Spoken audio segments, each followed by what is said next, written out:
Suspension order వచ్చింది, మీరు స్పందించరా,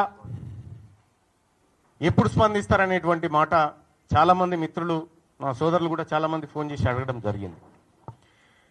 క్లియర్గా స్పందించాలని అనుకున్నా, అందరి సమక్షంలో స్పందించాలనుకున్నా.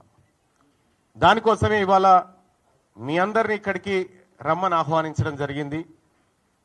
వచ్చి ఈ కార్యక్రమాన్ని కవర్ చేస్తున్నందుకు మరొకసారి ధన్యవాదాలు తెలియజేసుకుంటూనే, ఇక గౌరవ ముఖ్యమంత్రి రేవంత్ రెడ్డి గారు నన్ను కాంగ్రెస్ పార్టీ నుంచి బయటికి పంపించడం ద్వారా ఏదో జరిగిపోతుంది, ఇక బీసీ ఉద్యమం ఆగిపోతుంది, బీసీలు ఇంకెవరు మాట్లాడరు అనేటువంటి భ్రమలు మీకేమన్నా ఉంటే తొలగించుకోరు. అవి వెనకటి బీసీలం కాదు, మేమంతా ఆధునీకరించబడి ఆలోచన మెరుగుపరుచుకొని వచ్చిన మలిదశ బీసీ ఉద్యమకారులు మేమంతా ఇప్పుడు పుట్టుకొచ్చిన వాళ్ళం. ఇవాళ అడిగిందేంది తీన్మార్ మల్లన్న? తీన్మార్ మల్లన్న అడిగింది కులగణన తప్పు, మీరు ఈ ప్రభుత్వం చేసినటువంటి కులగణన చిత్తు కాగితంతో సమానం, ఇది ఎందుకు పనికిరాదు, ఇది బీసీలను ప్రజలను మోసం చేస్తున్నటువంటి నివేదిక అని చెప్పి తగలబెట్టడం జరిగింది. నిజంగా తగలబెట్టడమే తప్పైతే, బీసీల మంచిని కోరి బీసీలకు న్యాయం జరగాలని కోరి తగలబెట్టడం తప్పైతే ఆ తప్పును ఇంకా 1000 సార్లు చేస్తా.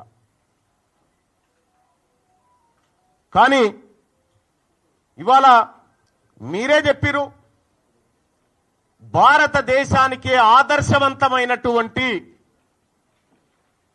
కులగణన మనం చేయబోతా ఉన్నాం, ఇది నా జన్మ సార్థకం అనేటువంటి డైలాగులు పెద్దగా కొట్టిరు. నేను కూడా చెప్పిన, కులగణన చేసే క్రమంలో ముఖ్యమంత్రి గారికి నేను కూడా సూచన చేసిన, 1931 తర్వాత అసలు మా తలకాయలను లెక్కించినోడు లేడు కులాల వారీగా. మీరే మంచి కార్యక్రమం చేపట్టిరు. మీరు చేపట్టే కార్యక్రమం దేశానికి ఆదర్శంగా ఉండాలి, రాహుల్ గాంధీ గారు తల ఎత్తుకొని మాట్లాడే విధంగా ఉండాలి, దీని ఒక పండుగ వాతావరణంలో చేయాలనేటువంటి మాట చెప్పడం జరిగింది. నిజంగా కులగణన సక్సెస్ చేయాలనేటువంటి ఆలోచన గనక రాష్ట్ర ప్రభుత్వానికి, అందులో ఉన్న అగ్రవర్ణాలకు నిజంగా ఉంటే, కులగణన ప్రారంభోత్సవమే వేడుకలాగా జరిగి ముఖ్యమంత్రి గారు ఆయన ఇంట్లో, మంత్రులు వాళ్ళ ఇళ్లలో, ఎమ్మెల్యేలు కాంగ్రెస్ పార్టీ నాయకులంతా ఎవరింట్లో వాళ్ళు మొదటి రోజు చేసుకొని సమాజానికి ఆదర్శంగా చూపించేటోళ్ళు. గతంలో 2014లో కేసీఆర్ గారు సర్వే చేసినప్పుడు దుబాయ్, బొంబాయి ఎక్కడున్నాడు గురుకొచ్చిండు, అంత పకడ్బందీ ప్రచారం చేసిరు.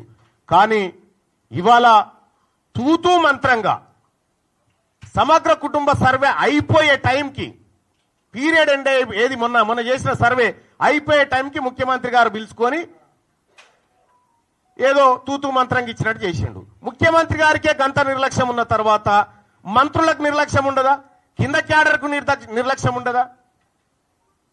పోనీ చేసిండ్రేదో మీరే చెప్తిరి ఆదర్శవంతమైన సర్వే ఎప్పుడైతే 100% చేసి 100% లెక్కల్లో పక్కాగా ఎవరి వాటా ఏందో తేల్చి సర్వే బయటికి వస్తే అది ఆదర్శవంతమైంది అంటారు. మీరు చేసినటువంటి సర్వే ఆదర్శవంతమైన సర్వే కాదు, అది అగ్రవర్ణాలను ఎక్కువ చూపించి అనగారిన వర్గాలను తొక్కి పెట్టడానికి మీరు ఉపయోగించుకున్నటువంటి సర్వే. ఈ సర్వేను బీసీ సమాజం ఎట్టి పరిస్థితుల్లో యాక్సెప్ట్ చేయడానికి సిద్ధంగా లేదు. ఎస్, నేను సర్వే రిపోర్ట్ తప్పు అని కాలబెట్టిన తర్వాత అట్లా కాలబెట్టడం తప్పు అని చెప్పి షోకాజ్ నోటీస్ సస్పెన్షన్ చేసినావు. ఒకవేళ నాదే తప్పైతే నువ్వు మళ్ళీ సర్వే ఎందుకు చేసినావు? మరి తీన్మార్ మల్లన్న చేసిందే తప్పైతే మళ్ళీ సర్వే చేయాల్సినటువంటి అవసరం ఎందుకు ఏర్పడ్డది? ఇక్కడ సర్వేలో కూడా క్లియర్గా ఫస్ట్ ఏం చెప్పినాం మనం, 3,54,000 ఇండ్లు ఇంకా సర్వే చేయలే, 16 లక్షల మందిని చేయాల్సి ఉంది అనేటువంటి మాట చెప్పినాం. వాళ్ళు ఎందుకు చేయలేదంటే అయిష్టంగా ఉన్నారు అనే మాట చెప్పినాం. అయిష్టంగా ఉన్నోని దగ్గరికి మళ్ళీ మన ఎమ్యూనరేటర్ను పంపానా లేకపోతే అయిష్టంగా ఉన్నోడే మళ్ళీ మన దగ్గర రావన్నా. నేను ఒకటి అడగదలుచుకున్నా, ఇక్కడ 3,54,000 ఇండ్లను మనం ఇంకా సర్వేలో పాల్గొనలేదని చెప్పినాం. 16 లక్షల మంది అని చెప్పినాం. ఈ 16 లక్షల మంది అన్న సంగతి మీకు ఎట్లా తెలిసింది?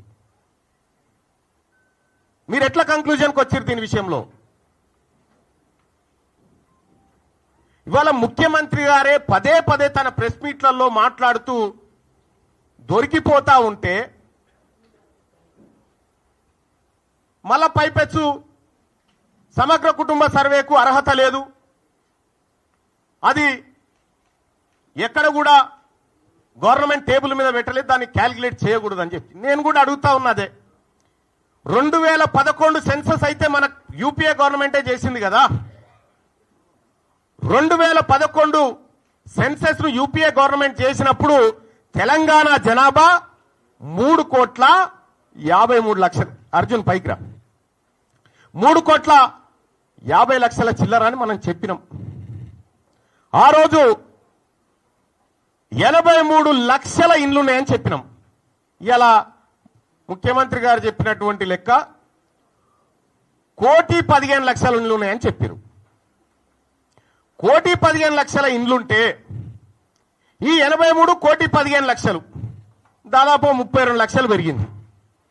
32 లక్షల మంది ఇండ్ల కొత్త ఇండ్లు వస్తే అందులోకి ఒక్కడని నిలడా? మరి 32 లక్షల ఇండ్లలోంచి ఒక్కొక్క మనిషిని లెక్క పెట్టినా కూడా తెలంగాణ జనాభా 3,90,00,000 కావాలి. కానీ ఎందుకు కాలే? ఇలా దీని కథ ఏంది, దీని వ్యవహారం ఏందంటే కేవలం ఈడబ్ల్యూఎస్ ను రక్షించుకోవడానికి వేసినటువంటి ఎత్తు మాత్రమే. సహజంగానే ముఖ్యమంత్రి గారు మనలాంటి వాళ్ళు పక్కన ఉండొద్దని కోరుకుంటాడు. ఎందుకు? తీన్మార్ మల్లన్న కాంగ్రెస్ పార్టీలో ఉండి ఓపెన్ గా జరిగినటువంటి అన్యాయాన్ని ప్రశ్నిస్తా ఉంటే ఆయనకు శవనం పట్టది. నేనే కదా ఈడబ్ల్యూఎస్ కోటా అన్యాయంగా 6.98% ఉన్నటువంటి వాళ్లకు 10% రిజర్వేషన్ ఇస్తురని నేనే 4 సార్లు రిప్రజెంటేషన్ ఇచ్చిన.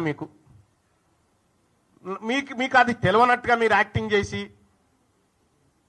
మీరు ప్రవర్తించేటువంటి తీరు చాలా జుగుప్సాకరంగా ఉంటుంది. మీకు తెలియదా ఈడబ్ల్యూఎస్ కోటా ఎట్లా ఇంప్లిమెంట్ చేస్తున్నారో?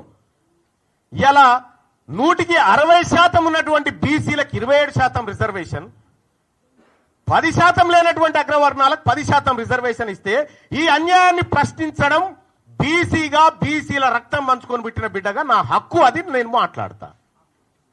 ఇలా నీ వర్గాల రక్షణ కోసం నువ్వు సమగ్ర కుటుంబ సర్వే ఏది మొన్న చేసిన సర్వేని అడ్డం పెట్టుకున్నావు కదా, మరి నా వర్గాల హక్కుల కోసం, నా వర్గాల రిజర్వేషన్ల కోసం నేను కూడా మాట్లాడతా కదా. అదే చేసిన నేను. ఇవాళ కాంగ్రెస్ పార్టీని కాపాడాలంటే, కాంగ్రెస్ పార్టీని రక్షించాలంటే ప్రజల్లో క్లారిటీ ఉండాలి. మనం సర్వే చేస్తే 90 ఏళ్ల తర్వాత సర్వే చేసినా మీరు చెప్తే సప్పట్లు కొట్టేటోడు లేడు, పాలాభిషేకం చేసినోడు లేడు. నీకు బీసీ వర్గాలు ఎవరు నమ్మలే. పైగా మొన్న మాట్లాడి నన్ను దోషిగా నిలబెట్టిరు, విలన్ చేసిరంటే విలనే అంటారు. ఆ విషయంలో విలనే అంటారు. ఆ విషయంలో మీరు చేసింది పక్కా సమాచారం అయితే, పక్కా సేకరించిన లెక్కలే అయితే ముఖ్యమంత్రి గారు ఆ సర్వేకు మీరు బాధ్యత వహిస్తారా? నాది బాధ్యత, దీని మీద డిబేట్కు నేను రెడీ అంటే ఎక్కడికి రావనో చెప్పు, నేను ఒక్కరిని వస్తా, నీ సర్వే తప్పని నిరూపిస్తా. నేను కూడా సూచనే చేసిన మీకు, ఆ రోజు సరిదిద్దుకునే అవకాశం ఉంది, ప్రయత్నం చేయండి, తప్పు కాదనేటువంటి మాట చెప్పిన. మీరు ఒక తప్పు చేసి ఆ తప్పును కప్పిపుచ్చుకోవడానికి మళ్ళీ తప్పు చేసి, ఆ తప్పును కప్పిపుచ్చుకోవడానికి మళ్ళీ తప్పు చేసి ఇవాళ సమగ్ర కుటుంబ సర్వే ద్వారా, కుల సర్వే ద్వారా ఓసీల పాపులేషన్ పెరుగుతుంది. 2011లో మనమే చేసినాం కదా సెన్సస్. ఆ రోజు తెలంగాణ రాష్ట్రంలో ముస్లింల జనాభా, మొత్తం ముస్లింల జనాభా 44 లక్షలు ఉంటుంది. ఈరోజు అదే 44 లక్షలు ఉంటుంది. ఇది ఎట్లా సాధ్యం? ముస్లింలు ఎవరు పిల్లల్ని కానలేదా? మధ్యలో సమగ్ర కుటుంబ సర్వే వదిలేద్దాం, కేసీఆర్ చేసింది. మన సర్వేలే కంపేర్ చేస్తేనే ఇక్కడ పొంతం లేదు కదా. మరి అటువంటి అప్పుడు ముఖ్యమంత్రి గారు, మీరు బాధ్యతాయుతమైనటువంటి పదవిలో ఉన్నారు. ఈ బీసీలకు న్యాయం జరిగే విషయంలో ఏమైనా పొరపాట్లు జరిగితే మళ్ళీ సరిదిద్దుకోండి అని చెప్పి సూచన చేస్తా ఉన్నాము. మళ్ళీ సరిదిద్దుకుంటే తప్పేమీ కాదు. ఇవాళ తీన్మార్ మల్లన్న సర్వేను వ్యతిరేకించిందంటే నేను ఒకే